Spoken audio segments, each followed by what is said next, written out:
इंसान को कभी हिम्मत नहीं हारनी चाहिए, क्योंकि पहाड़ से निकली नदी किसी से रास्ता नहीं पूछती कि समंदर कहाँ है। Hello friends, welcome to best education channel. हम यूपी बीएड के लिए आज का हमारा जो नया टॉपिक है राष्ट्रपति तथा उपराष्ट्रपति से संबंधित है। तो चलते देखते हैं क्वेश्चन की तरफ। राष्ट्रपति द्वारा राष्ट्रपति आपात स्थिति की घोषणा किए जाने के बाद किस अवधि तक उसका अनुमोदन संसद के प्रत्येक सदन द्वारा हो जाना चाहिए? ऑप्शन ए 1 माह के भीतर, ऑप्शन बी 2 माह के भीतर, ऑप्शन सी 4 माह के भीतर या ऑप्शन डी 6 माह के भीतर। तो आपका जो सही उत्तर हो जाएगा ऑप्शन ए 1 माह के भीतर। नेक्स्ट क्वेश्चन है, उपराष्ट्रपति पदेन अध्यक्ष है तो किसका? राज्यसभा का होता है या लोकसभा का होता है या योजना आयोग का होता है या राष्ट्रीय विकास परिषद का होता है? आपका जो सही उत्तर हो जाएगा ऑप्शन ए राज्यसभा का। उपराष्ट्रपति पदेन अध्यक्ष राज्यसभा का पदेन अध्यक्ष होता है। कौन होता है? उपराष्ट्रपति। उपराष्ट्रपति एक लोकसभा का सदस्य होता है, ऑप्शन बी राज्यसभा का सदस्य होता है या ऑप्शन सी किसी भी सदन का सदस्य होता है या ऑप्शन डी संसद सदस्य नहीं होता है। तो ऑप्शन डी आपका राइट आंसर हो जाएगा कि जो राष्ट्रपति रहता है वह संसद का किसी भी सदस्य का नहीं होता है। नेक्स्ट क्वेश्चन देखते हैं, किसने 2 पूर्ण अवधियों तक भारत के उपराष्ट्रपति का पद संभाला था? मतलब कौन से ऐसे राष्ट्रपति थे जो लगातार 2 बार हुए थे? तो ऑप्शन ए आपका राइट आंसर हो जाए एम राधाकृष्णन। एम राधाकृष्णन 2 पूर्ण अवधियों तक भारत के राष्ट्रपति रह चुके थे। नेक्स्ट क्वेश्चन है, सबसे बेहतरीन क्वेश्चन है, राष्ट्रपति द्वारा संसद के दोनों सदनों के लिए कुल कितने सदस्यों को नामित किया जा सकता है? क्वेश्चन बहुत ध्यान से पढ़िएगा कि राष्ट्रपति द्वारा संसद के दोनों सदनों के लिए कुल कितने सदस्यों को नामित किया जा सकता है? तो ऑप्शन डी आपका राइट आंसर हो जाएगा 14। 12 राज्यसभा प्लस 2 लोकसभा में मनोनीत कर सकता है। तो 12 2 14 राज्यसभा लोकसभा में टोटल वो 14 सदस्य मनोनीत कर सकता है जो कला या किसी क्षेत्र से संबंधित हो। नेक्स्ट क्वेश्चन देखते हैं, भारत का राष्ट्रपति किसका एक अभिन्न भाग रहता है? तो भारत का राष्ट्रपति ऑप्शन ए संसद का एक अभिन्न भाग होता है। संसद का निर्माण लोकसभा, राज्यसभा तथा राष्ट्रपति के द्वारा मिलकर संसद का निर्माण होता है। नेक्स्ट क्वेश्चन देखते हैं, यदि अगले भारतीय समुदाय के लोग सभा में पर्याप्त प्रतिनिधित्व प्राप्त ना हो तो समुदाय के 2 सदस्यों को नामित किया जा सकता है। तो किसके द्वारा नामित किया जा सकता है? अभी ऊपर हम बताए थे, राष्ट्रपति के द्वारा। नेक्स्ट क्वेश्चन है, भारतीय संविधान के अनुसार केंद्रीय मंत्री किसकी इच्छा रहने तक पद संभालेंगे? भारतीय संविधान के अनुसार केंद्रीय मंत्री किसकी इच्छा रहने तक पद संभालेंगे? तो ऑप्शन ए भारत के राष्ट्रपति जब तक नहीं कहते जाने के लिए तब तक वह पद संभाले रहेंगे। नेक्स्ट है, राज्यसभा के सदस्य का निर्वाचन कितनी अवधि के लिए होता है? तो जो राज्यसभा के सदस्य का निर्वाचन अवधि होता है वह कितने वर्ष के लिए होता है? 6 वर्ष के लिए होता है। जबकि लोकसभा का निर्वाचन कितने अधिकतर होता है? तो 5 वर्ष के लिए होता है। राज्यसभा कभी भंग नहीं हो सकता जबकि लोकसभा भंग हो सकता है। राज्यसभा को उच्च सदन कहते हैं जबकि लोकसभा को निम्न सदन कहते हैं। राज्यसभा के बारे में थोड़ा देखते हैं कि राज्यसभा की अधिकतम सदस्य संख्या कितनी होती है? 250। राज्यसभा राष्ट्रपति द्वारा नामित किए जाने वाले 12 सदस्यों और राज्यों के संघ और राज्य क्षेत्रों के 238 से अनधिक प्रतिनिधियों से मिलकर बनती है। इसके 6 वर्ष के लिए चुने जाते हैं। अस्थायी सदन होने के कारण राज्यसभा का विघटन नहीं होता है, पर इसके 1/3, यहाँ पे ध्यान दीजिएगा कि इसके 1/3 प्रत्येक 2 वर्ष की समाप्ति पर निवृत्त हो जाते हैं। अनुच्छेद किसके अनुसार? 83 के फर्स्ट के अनुसार, जिसके स्थान पर 6 वर्षीय कार्यकालों का नए सदस्यों का निर्माण होता है। राज्यसभा के लिए राष्ट्रपति द्वारा कितने सदस्यों को नामित किए जाते हैं? तो राज्यसभा द्वारा राष्ट्रपति द्वारा राज्यसभा में 12, ऑप्शन बी 12, और लोकसभा में कितना होता है, तो लोकसभा में 2 और राज्यसभा में 12 लोगों को राष्ट्रपति मनोनीत कर सकता है। नेक्स्ट क्वेश्चन देखते हैं। राष्ट्रपति राज्यसभा के लिए उन व्यक्तियों में से जो कला, साहित्य, सामाजिक सेवा आदि के क्षेत्र में व्यक्ति प्राप्त हैं, निम्नलिखित में से कितने व्यक्तियों का नामांकन कर सकते हैं? तो वही क्वेश्चन है ऑप्शन सी, 12 लोगों को लिए 12 लोग को राष्ट्रपति मनोनीत कर सकते हैं राज्यसभा में, जो साहित्य, सामाजिक सेवा आदि के क्षेत्र में हैं। यदि लोकसभा का अध्यक्ष त्यागपत्र देना चाहे तो वह अपना त्यागपत्र निम्नलिखित में से किसको संबोधित करेगा? लोकसभा त्यागपत्र किसे देता है? ऑप्शन बी, उपाध्यक्ष का। लोकसभा अध्यक्ष उपाध्यक्ष को देता है। भारत का राष्ट्रपति उपराष्ट्रपति को देता है और प्रधानमंत्री किसे देता है? तो राष्ट्रपति को देता है। मंत्रिमंडल त्यागपत्र नहीं देता है। प्रधानमंत्री की त्यागपत्र देने से मंत्रिमंडल अपने आप समाप्त हो जाता है। नेक्स्ट क्वेश्चन है, जब राष्ट्रपति और उपराष्ट्रपति दोनों के पद एक साथ खाली हो तो राष्ट्रपति पद पर अस्थायी रूप से कौन काम करता है? इसको तो पता होगा आपको। ऑप्शन डी, भारत का मुख्य न्यायाधीश। अगर राष्ट्रपति के पद पर राष्ट्रपति ना तथा राष्ट्रपति पद उपराष्ट्रपति भी ना हो तो उस समय कौन करेगा? तो उस समय भारत का मुख्य न्यायाधीश जो सुप्रीम कोर्ट का रहता है वही पदभार संभालेगा अस्थायी रूप से। भारतीय संविधान के अनुसार निम्नलिखित में से क्या संवैधानिक निकाय संस्था है? तो आपका आंसर हो जाएगा वित्त आयोग। ऑप्शन ए आपका सही उत्तर हो जाएगा कि वित्त आयोग जो होता है वह संवैधानिक निकाय होता है। नेक्स्ट क्वेश्चन है, पहले वित्त आयोग का गठन हुआ था, तो जो पहले वित्त आयोग का गठन हुआ था तो ऑप्शन बी 1951 में। 1951 में पहले वित्त आयोग का गठन हुआ था। नेक्स्ट है, भारत के राष्ट्रपति द्वारा वित्त आयोग की नियुक्ति कितने वर्षों बाद की जाती है? तो जो वित्त आयोग की नियुक्ति होती है वह कितने वर्षों बाद की जाती है? कितने वर्षों तक की जाती है? तो 5 वर्षों तक की जाती है। नेक्स्ट है, वित्त आयोग की नियुक्ति कौन करता है? तो अभी ऊपर हम आपको बताए थे जो वित्त आयोग की नियुक्ति होता है वह कौन करता है? राष्ट्रपति करते हैं। कितना कार्यकाल होता है? तो 5 वर्षों तक कार्यकाल रहता है।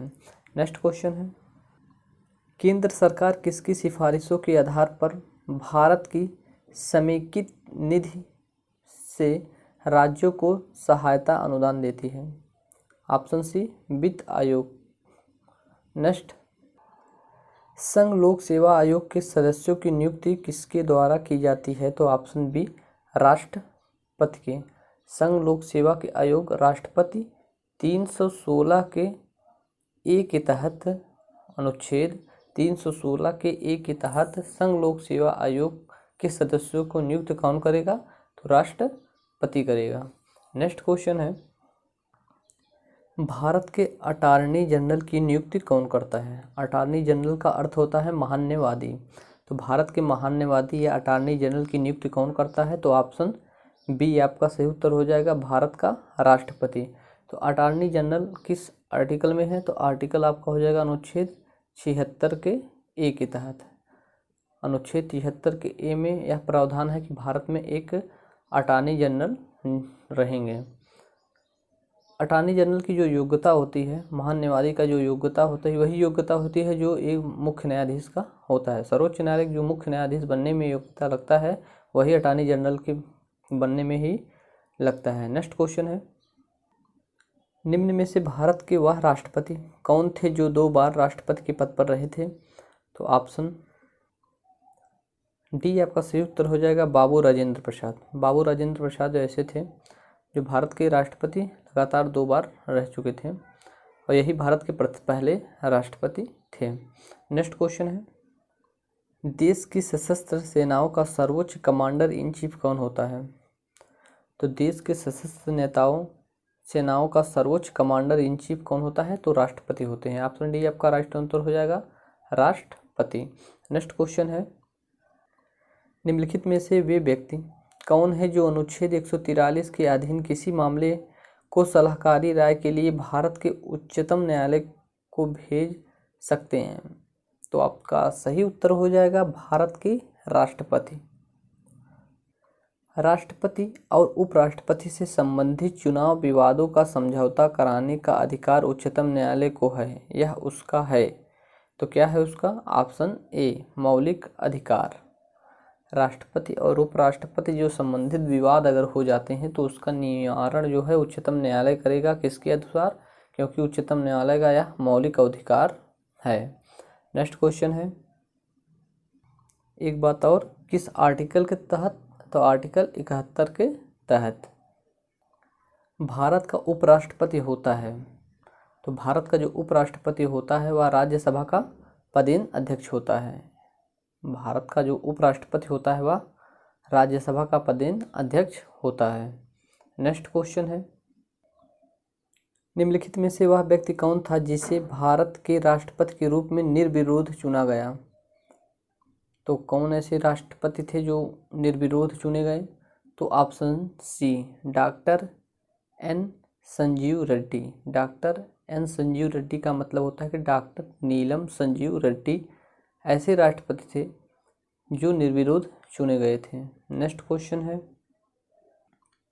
भारत के निम्नलिखित पदासीन उपराष्ट्रपतियों में से किसने राष्ट्रपति के पद के लिए चुनाव लड़ा और हार गया? मतलब कौन से ऐसे राष्ट्रपति थे जिन्होंने राष्ट्रपति के चुनाव के लिए तो लड़ा लेकिन वे हार गए थे?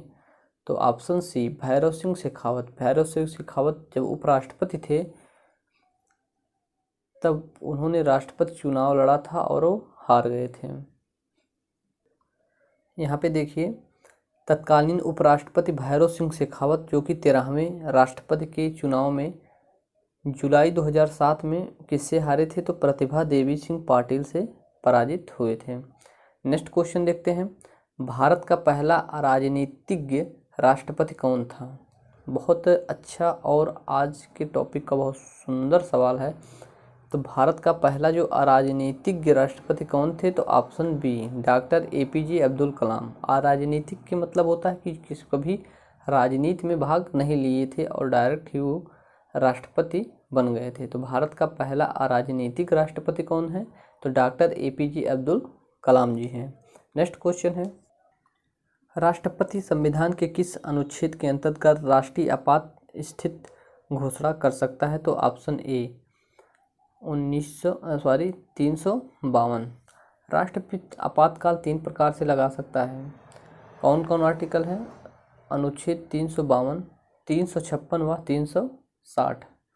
352 में आपका राष्ट्रीय आपातकाल, 356 में जो हो जाएगा, जो राज्य में आपातकाल लगता है वह किस आर्टिकल के तहत लगता है? तो अनुच्छेद 356 के तहत लगता है। और जो वित्तीय आपात है वह 360 वित्तीय आपात है। तो आपके इसमें राइट आंसर जो हो जाएगा राष्ट्र आपात जो है 352 के तहत। नेक्स्ट क्वेश्चन है, राष्ट्रपति ने अब तक कितनी बार राष्ट्रीय आपात की घोषणा की है? तो ऑप्शन सी, 3 बार की है। और कब कब की है? 1965 भारत चीन युद्ध, 1971 भारत पाक युद्ध और 1975 में। नेक्स्ट क्वेश्चन है, किस वर्ष में भारत के राष्ट्रपति ने आंतरिक व्यवस्था के कारण आपात की स्थिति लागू की थी? तो ऑप्शन डी, 1975 में। 1975 में राष्ट्रपति आंतरिक व्यवस्था के कारण आपातकाल लागू किया था। 1962 में 3 बार आपातकाल, राष्ट्रीय आपातकाल लग चुके हैं। 1962 भारत चीन युद्ध के दौरान, 1971 में आपका लगा था भारत पाक युद्ध और 1975 में आंतरिक व्यवस्था के कारण। नेक्स्ट है, संवैधानिक प्रणाली के असफल हो जाने पर किसी राज्य में राष्ट्रपति शासन संविधान की किस धारा के अंतर्गत लागू किया जाता है? एक बार फिर से क्वेश्चन पढ़ते हैं, संवैधानिक प्रणाली के असफल हो जाने पर किसी राज्य में राष्ट्रपति शासन संविधान की किस धारा के अंतर्गत लागू किया जाता है? तो ऑप्शन बी, 356। नेक्स्ट क्वेश्चन है, राष्ट्रपति अपना त्यागपत्र किसे प्रस्तुत करता है? तो ऑप्शन सी, उपराष्ट्रपति को। राष्ट्रपति किसे अपना त्यागपत्र देता है? तो उपराष्ट्रपति को देगा। लोकसभा अध्यक्ष किसे देगा? लोकसभा अध्यक्ष, लोकसभा उपाध्यक्ष को देगा। प्रधानमंत्री किसे देगा त्यागपत्र? तो राष्ट्रपति को देगा। नेक्स्ट है, यदि राष्ट्रपति त्यागपत्र देना चाहे तो वह अपना त्यागपत्र किससे संबोधित करेगा? तो उपराष्ट्रपति को, ऑप्शन सी, उपराष्ट्रपति को। नेक्स्ट क्वेश्चन है, निम्नलिखित में से कौन सी नियुक्ति भारत के राष्ट्रपति द्वारा नहीं की जाती है? तो ऑप्शन ए, लोकसभा अध्यक्ष है। जबकि भारत का मुख्य न्यायाधीश, वायुसेना का अध्यक्ष, थल सेना का अध्यक्ष की नियुक्ति कौन करता है? तो राष्ट्रपति द्वारा किया जाता है। लेकिन लोकसभा अध्यक्ष की जो नियुक्ति होती है तो लोकसभा सदस्यों के द्वारा की जाती है। निम्नलिखित में से कौन सी नियुक्ति भारत के राष्ट्रपति के अधिकार में नहीं है? वही क्वेश्चन है, ऑप्शन डी आपका इसमें भी आंसर सही हो जाएगा, लोकसभा अध्यक्ष। नेक्स्ट क्वेश्चन है, भारत के राष्ट्रपति के चुनाव के लिए नागरिक को कितनी आयु पूरी कर लेनी चाहिए? तो ऑप्शन सी, 35 वर्ष। 35 वर्ष की अवस्था के बाद ही भारत का राष्ट्रपति का चुनाव हुआ नागरिक लड़ सकता है। नेक्स्ट क्वेश्चन है, भारत के राष्ट्रपति पर महाभियोग की विधि अपनाई गई है तो किस संविधान से लिया गया है? किसके संविधान से? यूएसए के संविधान से लिया गया है। क्या लिया गया है? राष्ट्रपति पे जो लगता है महाभियोग, किस आर्टिकल के तहत लगता है? तो 61 के तहत लगता है महाभियोग राष्ट्रपति पर। राष्ट्रपति की सेवानिवृत्त आयु क्या है? तो राष्ट्रपति की जो सेवानिवृत्त आयु है वह क्या है? कोई सीमा इस संविधान में उल्लेखित नहीं है। मतलब राष्ट्रपति जब तक चाहे तब तक सेवानिवृत्त उसकी जो आयु होती है वह नहीं है। यहाँ पर देखिएगा, सेवानिवृत्त की आयु पूछी है, ना कि कार्यकाल पूछा है। तो सेवानिवृत्त की जो आयु होती है उसकी कोई सीमा नहीं होती है। जबकि जो राष्ट्रपति का कार्यकाल होता है वह 5 वर्षों का होता है। संसद के दोनों सदनों का संयुक्त सत्र कौन बुलाता है? बहुत शानदार क्वेश्चन है। जो संसद के दोनों सदन का जो संयुक्त सत्र होता है वह कौन बुलाता है? तो वह राष्ट्रपति बुलाते हैं। किस आर्टिकल के तहत? तो 108 अनुच्छेद 108 के तहत राष्ट्रपति संयुक्त अधिवेशन बुलाता है, जिसकी अध्यक्षता कौन करता है? लोकसभा का अध्यक्ष करता है। नेक्स्ट क्वेश्चन है, संसद के दोनों सदनों के बीच गतिरोध की स्थिति में संयुक्त अधिवेशन की अध्यक्षता कौन करता है? तो लोकसभा अध्यक्ष करता है। नेक्स्ट क्वेश्चन है, संविधान में कितने प्रकार के आपातकालों का प्रावधान किया गया है? तो संविधान में कितने आपातकालों का प्रावधान किया गया है? तो ऑप्शन सी, 3। कौन कौन? 352, 356 और 360। राष्ट्रीय आपातकाल जो बाह्य आक्रमण द्वारा होता है, इसके बाद राजकीय आपातकाल, राष्ट्रपति शासन जिसे कहते हैं 356, और वित्तीय आपात 360। भारत में राष्ट्रपति अब कितनी बार वित्तीय आपात स्थिति घोषणा कर चुका है? जो कि वित्तीय आपात पूछ रहा है, तो वित्तीय आपात किस में है? 360 में है। तो वित्तीय आपात की घोषणा अब तक राष्ट्रपति कितनी बार कर चुका है? तो ऑप्शन ए, कभी नहीं। भारत में वित्तीय आपात अभी कभी नहीं लगा। राष्ट्रपति को किस अनुच्छेद के अंतर्गत यह अधिकार प्राप्त है कि वह वित्तीय आपात लागू कर दे? तो अनुच्छेद 360 के अंतर्गत। नेक्स्ट क्वेश्चन है, भारतीय संघ के राष्ट्रपति के पास वही संवैधानिक अधिकार हैं जो ब्रिटिश राजा या रानी के पास हैं। ऑप्शन ए आपका सही उत्तर हो जाएगा कि भारतीय संघ के राष्ट्रपति के पास वही संवैधानिक अधिकार है जो कि ब्रिटिश राजा या रानी के पास होता है। नेक्स्ट क्वेश्चन है, राष्ट्रपति का अध्यादेश कितनी बार अवधि के लिए लागू रहता है? राष्ट्रपति का जो अध्यादेश कितनी अवधि के लिए लागू रहता है? तो ऑप्शन बी, 6 महीने के लिए लागू रहता है। अध्यादेश राष्ट्रपति किस अनुच्छेद के तहत करता है? तो अनुच्छेद 23 के। भारत सरकार का संवैधानिक अध्यक्ष कौन होता है? तो भारत सरकार का जो संवैधानिक अध्यक्ष होता है वह राष्ट्रपति होता है। नेक्स्ट है, निम्नलिखित में से कौन अपना पद राष्ट्रपति की असंतुष्टि के दौरान धारण करता है? तो ऑप्शन आपका हो जाएगा बी, राज्यपाल। नेक्स्ट क्वेश्चन है, भारत के उपराष्ट्रपति का चुनाव किया जाता है। तो भारत का उपराष्ट्रपति का जो चुनाव होता है वह किसके द्वारा होता है? तो संसद के सदस्यों द्वारा होता है। नेक्स्ट क्वेश्चन है, भारत के उपराष्ट्रपति के निर्वाचन में संबंध में कोई अगर विवाद होता है तो उसका विवाद का कौन करेगा निवारण? तो उच्चतम न्यायालय के आवश्यक फाइल किया जाना चाहिए और उसका निवारण भी उच्चतम न्यायालय के द्वारा ही किया जाता है। भारत के राष्ट्रपति पर महाभियोग चलाया जा सकता है, किसके द्वारा चलाया जा सकता है? तो संसद के द्वारा। किस आर्टिकल अनुच्छेद के तहत? तो 61 के तहत। नेक्स्ट क्वेश्चन है, संविधान के उल्लंघन के लिए राष्ट्रपति के विरुद्ध अभियोग कार्यवाही किसमें शुरू की जा सकती है?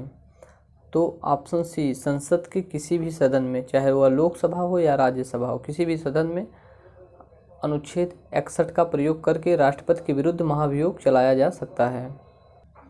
भारत के उपराष्ट्रपति पर महाभियोग किसके द्वारा लगाया जा सकता है? तो ऑप्शन सी, राज्यसभा द्वारा। राज्यसभा द्वारा भारत के उपराष्ट्रपति पर अभियोग किसके द्वारा लगाया जा सकता है? तो राज्यसभा के द्वारा। किस आर्टिकल के तहत? तो किस आर्टिकल के तहत? 67 के ख के तहत या 67 के बी के तहत उपराष्ट्रपति पर महाभियोग लगाया जाता है, जबकि 61 के तहत राष्ट्रपति पर महाभियोग लगाया सकता है। राष्ट्रपति पर महाभियोग कोई भी लगा सकता है, चाहे वो राज्यसभा या लोकसभा के द्वारा पारित किया जा सकता है, लेकिन उपराष्ट्रपति पर अगर महाभियोग लगेगा तो उसका सिर्फ राज्यसभा ही लगा सकता है। किस आर्टिकल के तहत? 67 के ख के तहत।